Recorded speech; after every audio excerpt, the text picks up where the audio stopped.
Assalamualaikum warahmatullahi wabarakatuh. Selamat siang teman-teman. Waalaikumsalam warahmatullahi wabarakatuh. Waalaikumsalam Selamat warahmatullahi siang, Pak. wabarakatuh. Siang, Pak. Ya, Pak. Oke, saya izin share screen ya.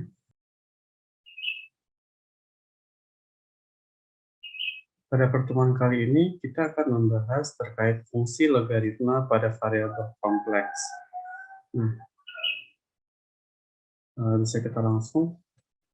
Di sini kita punya definisi ya. Nah, motivasi kita untuk mendefinisikan fungsi logaritma dari variabel kompleks itu didasarkan pada pemecahan masalah. Nah, di sini kita punya kasus E pangkat W itu sama dengan Z. Nah, jika dilihat ya, kasus kita ini merupakan dalam bentuk itu eksponensial, di mana W itu adalah bilangan kompleks. Nah, kita tulis W itu sama dengan U plus IV. Nah, perhatikan di sini, E pangkat W itu sama dengan Z. Kita dapat merubah bentuknya itu menjadi E pangkat U dikali E pangkat IV itu sama dengan R dikali E pangkat I theta. Nah, bisa dilihat di sini saya merubah warnanya E pangkat U dan R. E pangkat U dan R ini merupakan bilangan real, sedangkan E pangkat IV dan E pangkat I theta itu merupakan bilangan imajinernya. Nah, di sini kita menyamakan bilangan real dan bilangan imajiner atau bilangan kompleks ya di sini ya. Nah, kita peroleh di sini E pangkat U itu sama dengan R, kita ubah bentuknya itu sama dengan U itu sama dengan ln dari R. Sedangkan untuk E pangkat IV itu sama dengan E pangkat I theta itu diubah bentuknya itu sama dengan V sama dengan theta plus 2NP. Sehingga kita punya bentuk W yang memenuhi, yaitu W itu sama dengan U plus IV itu merupakan definisi di pertemuan sebelumnya. Itu udah dibahas di pertemuan sebelumnya ya. Jadi kita tinggal menggunakan yang udah ada. Nah, di sini kita tinggal menstitusikan apa yang udah kita peroleh tadi. Sebentar. Nah, di sini tadi kan kita udah mencari U dan V-nya. Jadi kita tinggal menstitusikan kebersamaan W sama dengan U plus IV. Nah, sehingga kita peroleh W-nya itu sama dengan ln R plus theta plus 2NP dikali dengan I-nya. Lanjut. Nah, karena E pangkat W itu sama dengan Z, nah kasus kita kan berubah bentuknya itu masih eksponensial. Nah, E pangkat W ini sama dengan Z itu bisa kita rubah menjadi W sama dengan log Z. Nah, teman-teman ingat kembali, itu merupakan, ingat kembali itu sifat-sifat logaritma, di mana kalau misalnya kita punya bentuk E pangkat W sama dengan Z, kita ubah menjadi W sama dengan log Z. Nah, itu merupakan dari sifat-sifat logaritma. Jadi teman-teman bisa buka lagi kembali sifat-sifat logaritma biar tahu ini proses perubahannya. Nah, maka kita bisa merubah, mensubstitusikan W kita sama dengan log Z ke bentuk persamaan yang kita peroleh di atas tadi, yaitu log Z itu sama dengan ln R plus I dikali theta plus 2NP, atau log Z itu sama dengan ln dari modulus Z. Nah, modulus Z ini diperoleh dari mana? Modulus Z ini merupakan modulus dari R.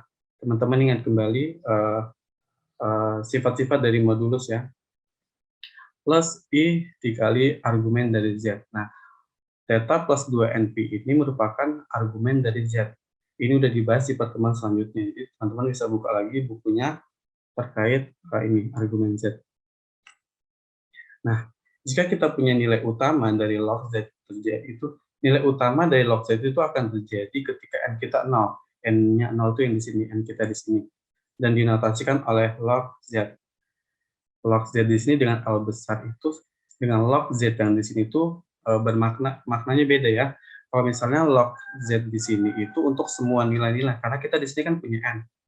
N kita di sini N-nya tak hingga, jadi nilainya itu bakal banyak. Sedangkan untuk log di sini dengan L-nya besar itu nilainya itu cuma 1, karena kita punya nilai N kita 0. Jadi kita cuma punya ini, ln Z plus I kali theta. Jadi ketika kita mensubstitusikan nilai N sama dengan 0 ke persamaan kita, sebentar, kita mensubstitusikan nilai N sama dengan 0 ke persamaan di atas ini, kita dapatkan ini. Ini disebut dengan nilai utama. Log Z itu sama dengan ln dari Z atau modul Z plus I theta. Oke, kita langsung masuk ke contoh soal aja.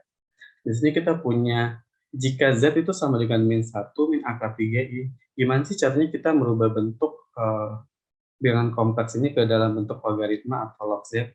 Nah, solusinya yang pertama, kita harus merubah bentuk bilangan kompleks ini menjadi bilangan eksponen. Nah, di sini min 1, min akar 3I itu kita rubah menjadi min 1, min akar 3. Oke. Yang kedua, kita menentukan modulosnya atau R-nya. Teman-teman ingat lagi kalau misalnya untuk mencari modulus itu yaitu akar dari X kuadrat plus Y kuadrat. Kita tinggal mensubstitusikan nilai X-nya dan nilai Y-nya. Di sini kita substitusikan X-nya kita itu min 1 kuadrat plus min akar 3. Y-nya min akar 3 dikuadratkan, min 1 dikuadratkan jadi 1 plus min akar 3 dikuadratkan jadi 3. Jadi 1 plus 3 yaitu 4, akar dari 4 yaitu 2. Selanjutnya kita menentukan tetanya. Nah, untuk menentukan theta kita menggunakan tan theta yaitu Y per X. Y per X kita punya Y-nya itu min akar 3 per min 1. X-nya min 1, min akar 3 per min 1 itu sama dengan akar 3. Nah, perlu kita lihat di sini kita punya X kita itu Y kita bernilai negatif dan X kita bernilai negatif. Nah, untuk XY bernilai negatif itu berada di kuadran ketiga. Jadi teman-teman ingat lagi kalau XY bernilai negatif itu berada di kuadran ketiga. Jadi theta kita, tan theta kita sama dengan akar 3. Theta kita yang bernilai akar 3 itu berapa untuk di kuadran ketiga? Teman-teman ada yang ingat? Ada yang tahu nggak? Teman-teman ada yang tahu? Nilai theta kita akar 3 di kuadran ketiga? Ya, untuk tan theta akar 3 itu untuk nilai tetanya akar 3 itu bernilai 240 derajat ya untuk akar 3. Tapi perlu diingat lagi teman-teman kalau misalnya untuk nilai utama itu kita punya nilainya itu tidak boleh melebihi dari 180 derajat.